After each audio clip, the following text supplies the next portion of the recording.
believe in the power of words. I believe that words have the power to make or break many situations. They can cause people to move and they can cause people to stay. So let me ask you a question. What words would cause you to move in a direction different than you were planning on? How about the words, I'm pregnant? Let's talk about my story. How'd I get here? Yeah. What is my story?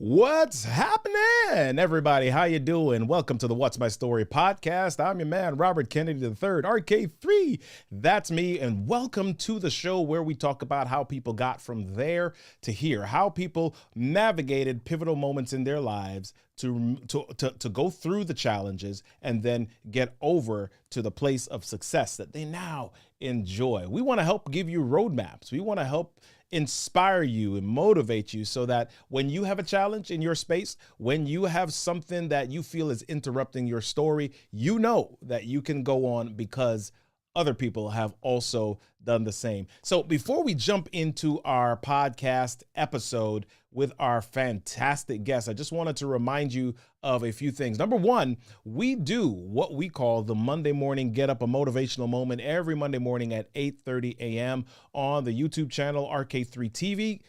Look up RK3 TV on YouTube. We're also on LinkedIn, Facebook, Twitter. Yeah, we go live on Twitter too. We are on Instagram. And so you can find us every Monday morning at 8:30. If you need a little boost, a little, get up and go, we're going to give that to you every Monday morning. So a couple of weeks ago, we had this fantastic event called the Story to Stage Virtual Summit. And that event was geared to helping you figure out how to attract your ideal audience, grow your visibility, and generate more income, especially telling your story on video. So we are making the replays available. If you missed the event, you can just go to storyskills.club/summit and you can grab the replays. 9 phenomenal presenters. I say that because I was one. Yes. All right.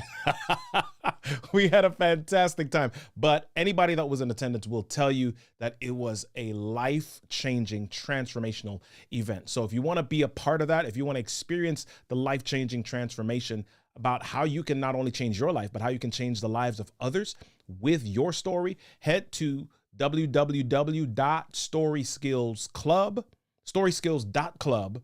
Yes, there's a .club domain. storyskills.club/summit. All right. Lastly, if you want to know when we're going live, if you want to be a part of our informational ecosystem, make sure that you text me. Go to right here. 410-936-4049. Text me 410-936-4049. That will give you the inside scoop on giveaways, what we're doing in our community, and anything that we can do to help you grow using your story. All right. So let's jump into our podcast episode today. I have a fabulous, phenomenal guest, and I love the beginning of his story, or the pivotal moment in his story. And we're going to hear about that in just a moment. Terry Begue is my guest today, and he has not advertised his business in the last decade. OMG. Yeah. Talk about a super marketer, something. He's got like marketing on the sneak, something. He's going to tell us a little bit about that today. He's an international speaker. He's the author of Attract and Keep Your Customers for Life. He's an author, and he really works with a lot of small businesses to help them up-level their game. So let's jump in and have this interview with my friend, Terry Begue.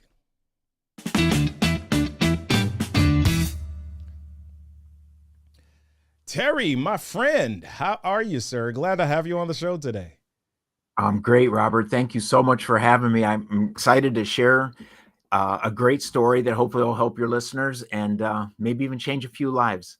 Well, I know it will. I guarantee it, because I know that when we from our hearts authentically share our stories, and we are vulnerable enough to share the challenges that we've gone through. Anybody that's touched by that or interacts with that, they can't help but be changed. So I'm thankful that you're able and willing to share your story, man. I appreciate you. Absolutely. Some of the things I talk about, I used to be embarrassed about, but just for the very reasons you said right there is why I share it now. I'm totally open and full disclosure with everything, and Yeah. some of it's ugly, but I share it all. Love it. I love it. I love it. So tell us a little bit about what's happening in your world right now. I just talked about some of your bio. You're an author, you're a speaker, you haven't advertised in the last decade, and yet somehow you still managed to run a business. Tell us a little bit about your business. My business, I own a house painting business, like I'd mentioned, and been doing it since I was 18 years old, and I'm now 63. So that's like a lot of years, 44 years, I think it is. And the reason I don't advertise is because I get so many calls for painting that I can't even come close to keeping up. I probably turn away more customers than I contract with, paint their homes, because it's gotten to the point where I know I could run a second or a third crew very easily, but it's just hard to keep the control over quality and the connections that's so important to me with my customers. Yeah. So that's why that I say I don't advertise. I honestly don't think I ever will again, just because crazy successful with my business. My pipeline's always 40 to 45 houses booked ahead. Wow. Wow. So let's back up in your story here a little bit. You've had this painting company since the 70s, man. You started a company in the late 70s. I won't even tell you how old I was when you started your company, but that's another story. Yeah. but, Oh my but gosh. so you started your company, and you worked for a little bit. And at the beginning, I talked about the power of words here. You were working in your company, and tell us about how it was going. Was it Sure. fantastic? Was it blowing up the income, or what was happening in your business when you first started in the late 70s, early 80s? I started right as I got out of high school, and Mhm. 18 years old, and I should have been more committed, but I was living at home still and just having a good time. Honestly, I'm reason that I wasn't real successful, although I was working a little bit, was mostly because I just couldn't see past Friday night. I Wow. wanted to be out as a young guy, but I married my wife very young. She was just 19 and I was 21, and that wasn't the pregnant part that you talked about. We ended up, when we got married, I promised her, I said, hey, I'm a business owner, things are going to be good, I just got to get a little better at painting. And year after year after year, after a while I got pretty good, but nothing changed. I mean, I can remember, oh my gosh, when I talk about these horrible stories, I can remember vacuuming a guy's house just for an extra 20 bucks before his Wow. wife came home, someone I was painting for. So that's one I used to be embarrassed to share, but just to give you an idea where I was at that time. And it was crushing me, mostly because I was a married guy. Now we were living in a 1-bedroom apartment, and I pulled my wife down with me. But I came home one day when I was, I think, 27 or 28, around there, about 8 years after we had been married. And there I found her on the couch with tears in her eyes. Never a good sign, right? No. And I looked at her, I said, what's wrong? And she said those three little words to me that changed everything in my life. And they were, Terry, I'm pregnant. And I can't explain it other than it was like a switch had sort of just flipped in my brain. All of a sudden, this crappy lifestyle that I could control, I had control over, was no longer going to be good enough when I was bringing a child into the world. And Right. we sat down right then, and we wrote out a list of what we wanted our life to look like by the time he was born. And that involved having a new house instead of a 1-bedroom apartment, and owning a business that was so successful I could take the winter off if I wanted to, because we were outside painters, or I was Mhm. rather. And the skip ahead 8, 9 months, my son was just born. A week later, we moved into our 3-bedroom brand new house. I had double my income, and over the course of the next year, doubled it again. Wow. And hopefully, throughout this talk, I can explain a little bit of what I did, what changed. So But let's it walk really, it through. Let's okay. walk it through, man, because I mean, it's one thing for somebody to hear, okay, yeah, you sat down, and we hear from gurus all the time, almost about mindset. You got to shift your mindset, right? Mhm. But you had, assuming based on when she told you, you had less than 9 months, Correct. That's right, right. to make And this I shift. was, So what did you do to yep. shift? The big change was, I have to admit, it was mindset, but only in Mhm. terms of I knew I had to start taking action instead of letting life just just reacting to life. I started Mhm. controlling my life, at least making the mistakes because I was being proactive. Right. And I even say that in my book, is that even going the wrong way on a decision was still better than not doing anything at all. And Wow. so the first thing I did is I quit all the contractors I was working for because they were just holding me down. They're hiring the cheapest guy they can find, and that was me because I would take the job just to keep working. I wasn't good at marketing. I really Mhm. didn't know what I was doing because I just went into business on my own and thought I could figure it out along the way. Looking back, that was a huge mistake.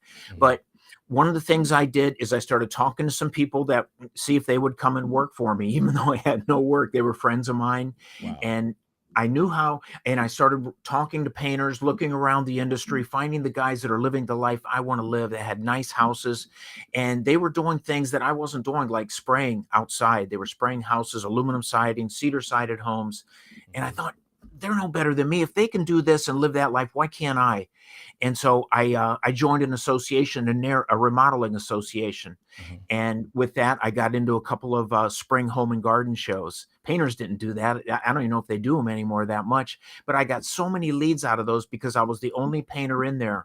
And because I joined this organization called NARI, my customers started looking at me as a professional because I was in a professional organization. So in their Wow. eyes, they saw me like one of them, although one of the professionals in there, even though I still felt like I didn't still believe in myself enough. Wow.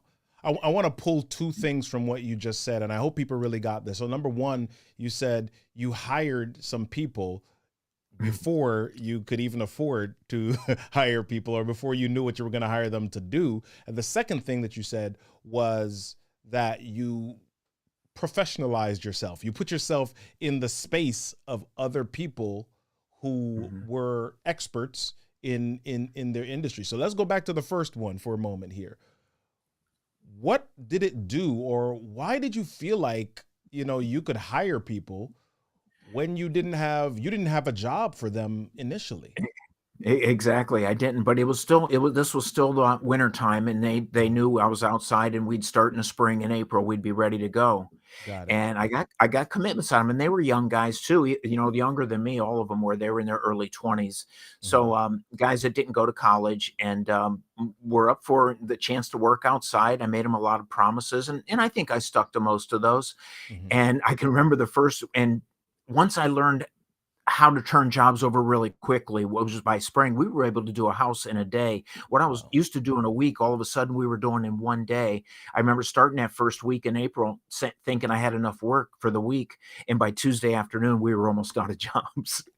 So I had Wow. to start beating the bushes. But the next thing I did then is I learned how to communicate my value to my customers. Mhm. I had to kind of not fake it till you make it, but what I called it is I practiced the future. I went out there believing in myself. If the customer would ask me if I wanted a cup of coffee, I didn't drink coffee, but I said yes. It's just so I had no reason to sit down and talk to them. I told them a little bit of my backstory, how Right. we had a child on the way, and that helped a lot because they saw I was sincere. I didn't ask them to trust me. I'd kind of learned that was the wrong way to go about getting trusted. It kind of throws up a flag sometimes. Right. And instead of saying, trust me, I said, if you just take a chance on me, I won't let you down. And I looked them right in the eye and said that. And Mhm. what I found was people kind of would root for the underdog, sort of. They would give me a chance. And I would just all about value, about providing as much value as I could. That my guys used to say, come on, we're done. Let's go. I said, no, it's not done. We got to get everything just perfect. We cleaned the yard up so it was nicer than when we got there. And we Mhm. did things that just blew our customers away. And from there on, it just kept growing and growing. Getting in that home and garden, that spring home and garden show, I came out of there with, I want to say, about 80 leads. And Wow. I think I still am doing business now. Since then, it's been over 30 years ago, and I'm still doing business for some of those customers or referrals from that first group. Wow. Um, the Wow. reason I don't advertise is all of my business now, and it's been this way for a long time, is all either referral or repeat customers. And I just got hired last week by a guy. I painted his house the first time in 1994, and he Wow. remembered me. I couldn't believe Wow. it. Wow. So we're gonna take a break, but I want you to think about this, and I want to ask you this question when we come back. So you've had these customers, you've had these customers, you hired these people. In the beginning, you were the contractor and you were doing the painting and you were doing the work. But now, once you had to hire people and find business, your role kind of shifted a bit, even though you weren't necessarily aware or schooled in Yes. business in that way. So I want to talk a little bit about how you shifted from the sole proprietor to the CEO mindset when we return. Are you a content creator, speaker, or thought leader? Do you pull your hair out every time you try to edit a video, or get really disappointed when your videos don't get the views you're hoping for? It's okay to admit that you need help. If you're ready to stop wasting time and start spreading your message, it's nice to meet you. I'm Kayla O'Brien of Kayla O'Brien Media. I help creators in a variety of businesses get a foolproof game plan for their video content. Does that sound like something you want? No matter where you're starting from today, you need to know what your goals are, how to get the highest production value, and how to edit your content to fit correctly on each platform. No matter what your budget, there are options that can help you get started today. If you're ready to take your content creation experience from this to this, visit KaylaO'BrienMedia.com and let's connect.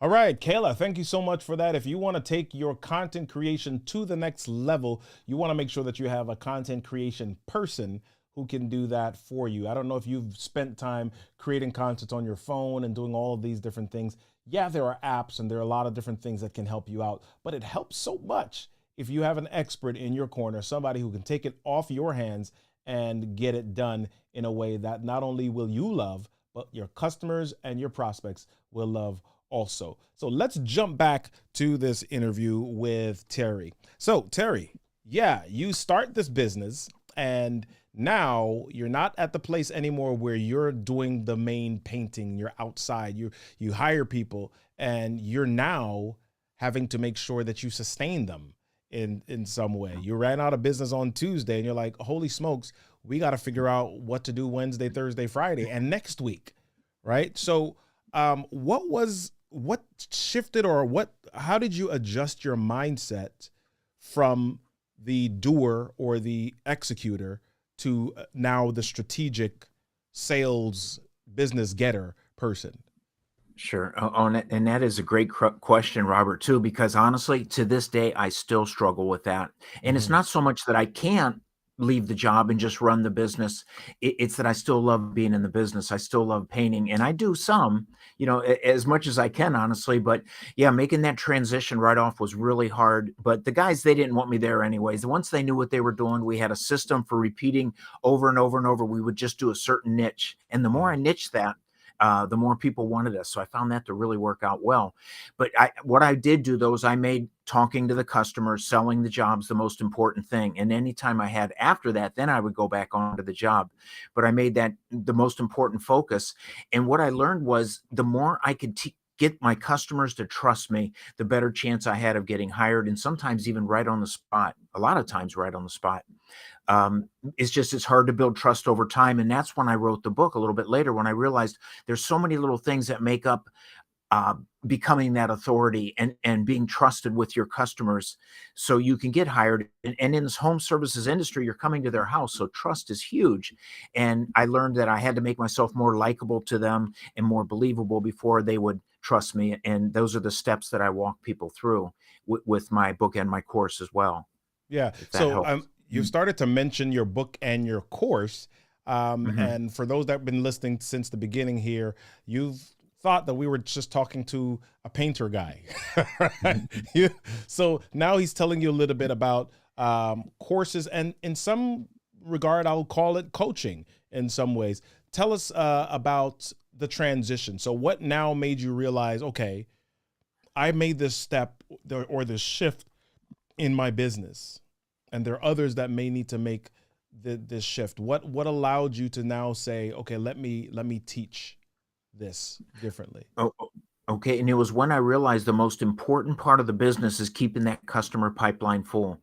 Because once I had a lot of work, like I said, 40, 45 homes, then you get a little more comfortable. You can go a little higher on your prices, and you Mhm. can weed out the jobs, the people you don't want to work for, and the jobs that are just ugly. All the ones I had to take early on, which were the ones nobody else wanted. So finding those jobs, and really it just comes down to positioning yourself as an expert, making sure people know that you know what you're doing, and you got to make a lot of promises. But then I keep every one of them, both verbally and in person, or Mhm. verbally and written on my contract. I keep every promise, and I do more than I promise. Wow. And they're just blown away by our service. That's what really makes a difference now. So let's talk about that for a second, because that's huge. I don't know if you even recognize how huge what you just said is. Keeping your promises. There's this great book by Don Miguel Ruiz called The Four Agreements, and the first agreement is honor your word, right? And sometimes we say things, and life changes or circumstances change, which cause us not to be able to honor our original agreement or our additional word. How do you, with your customers, manage to keep your promises even before you're aware of the circumstances that can affect those promises? Well, I kind of learned the hard way not to promise anything that I can't come through with. Mhm. So, as I said, I make a lot of promises. I take a lot of chances. One thing that I do, an example of that that really builds trust for me, is I extend trust first. And what I mean by that is I do what's called risk reversal. The customer, I had a doctor call me. I gave him a bid last summer, and he just called me back about 2 weeks ago. He said, "Okay, I'm ready to go ahead this spring. Mhm. Where do I sign, and how much money do you need down?" And I say, "I don't need it." I said, "I don't need a signed contract, and I don't take any money down." I said, "I won't turn a bill into you until you tell me you're happy with the work."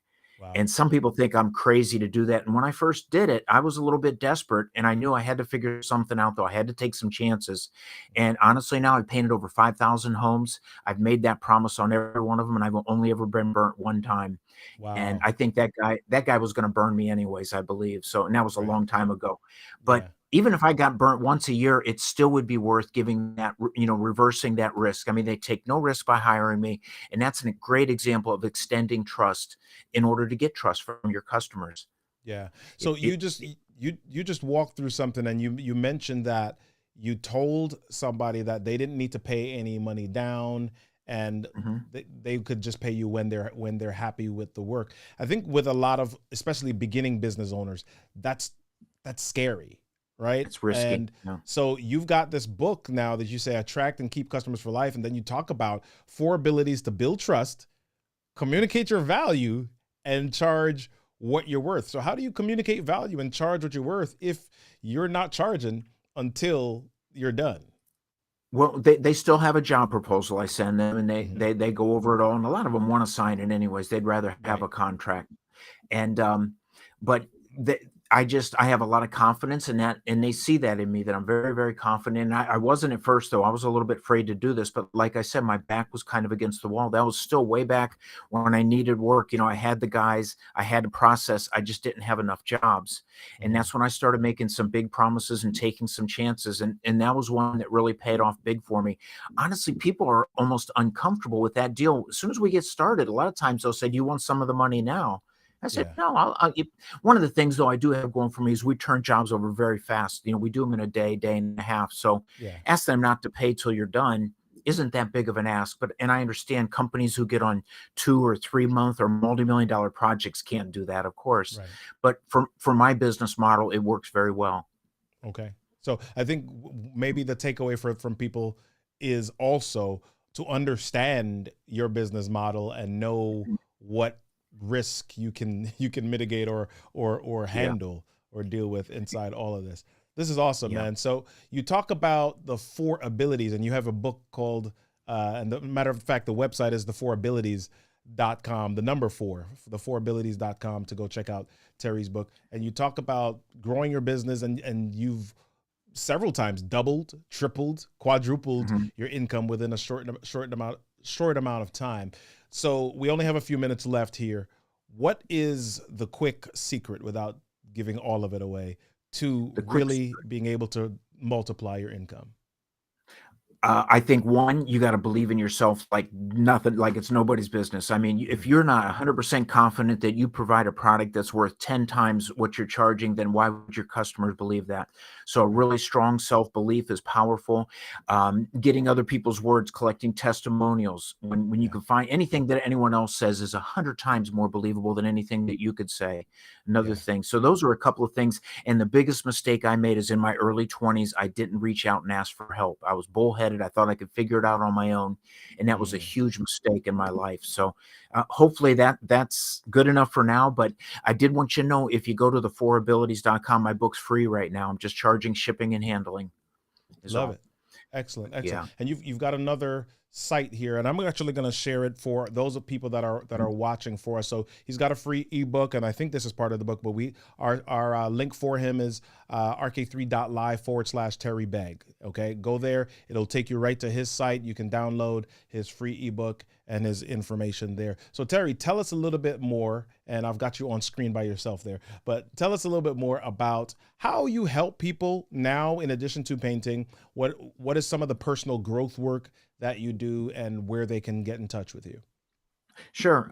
You can find me at terrybegue.com. It's a good place to find my course. I offer the book first because I like people to, once they've read that, then they know a little bit more and would be more prepared for the course. But what the course does is it follows the book. It's about over 100 pages, the workbook, and 25 videos where I'm here in my office, where I talk about all these little things that make a huge difference when all combined together. And as I mentioned, there's 4 abilities, but under each ability, there's probably 10 or 12 different little things that you can do that will create likability and build trust and give your customers that wow factor, which is why I get referred so much, because I learned how to wow my customers, and I give a ton of examples on there how to do that. I walk them through. I show you, where to go, what organizations you can join, to present yourself as more of a professional. All the things that we talk about here and everything that's in my book, I walk them through throughout the course. I love it. I love it. Terry, it's been fantastic having you on the What's My Story podcast, helping us navigate from challenging situations to being able to live the life that we dream of, from I'm pregnant to I'm possible. So listen, I love it. I love it. Thank you so much for being here. Hang out in the green room for just a moment as we wrap this up. All right. Thank you. So I don't know what your story is. I don't know what challenge you've had to navigate. I don't know what is happening in your space, but know this, especially as Terry told us today: believe in yourself, bet on yourself, and go big with your dreams. Because if others see that, it's attractive to them. If others see that, it's something that they might even wish that they could do themselves. When others see that, your story is a seed of transformation for them. As we said at the end of every episode, everything that happens to you in life is your stuff. Yeah, even the challenging stuff, all of that is your stuff. Your stuff is your story, and your story deserves a stage. I'll see you on the next episode of the What's My Story podcast. See ya.